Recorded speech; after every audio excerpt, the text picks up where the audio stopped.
విశాఖపట్నం జిల్లాలో మోంతా తుఫాను కారణంగా కొండ చర్యలు విరిగిపడ్డాయి. భారీగా వరద వస్తుండటంతో కొత్త వలస కిరండూల్ రైల్వే లైన్ అస్తవ్యస్తంగా మారింది. బొర్రా చిమిడిపల్లి స్టేషన్ల మధ్య 66వ కిలోమీటర్ వద్ద టనెల్ 32 సమీపంలో కొండవాలు నుంచి భారీగా వస్తున్న నీరు పట్టాల మీదుగా ప్రవహిస్తోంది.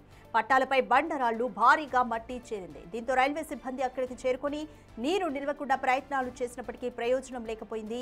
వరద కొనసాగితే పట్టాల కింద ఉన్న మట్టి కొట్టుకుపోయి లైన్ దెబ్బతినే ప్రమాదం ఉందని సిబ్బంది చెబుతున్నారు. చిమిడిపల్లి తైడా సమీపంలో వంతెన పక్కన రైలింగ్ విరిగి పట్టాలపై పడింది.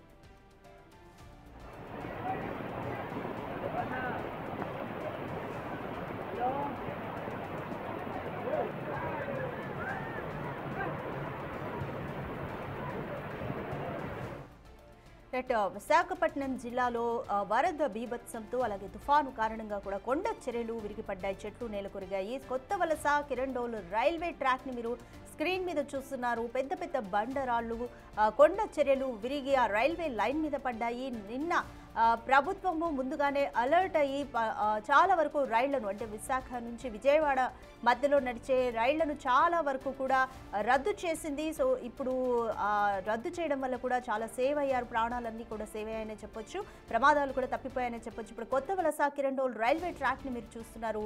పెద్ద పెద్ద బండరాళ్లన్నీ కూడా కొండ చర్యలు విరిగిపడి ఆ రైల్వే ట్రాక్ మీదకి వచ్చేసాయి. అయితే వీటన్నింటినీ కూడా రైల్వే సిబ్బంది ఆన్ టైం చేరుకొని సరిచేసే ప్రయత్నం చేసినప్పటికీ కూడా వరద తీవ్రత కారణంగా వాళ్ళు అనుకున్నట్టుగా అయితే దాన్ని సెట్ చేయలేకపోయారు.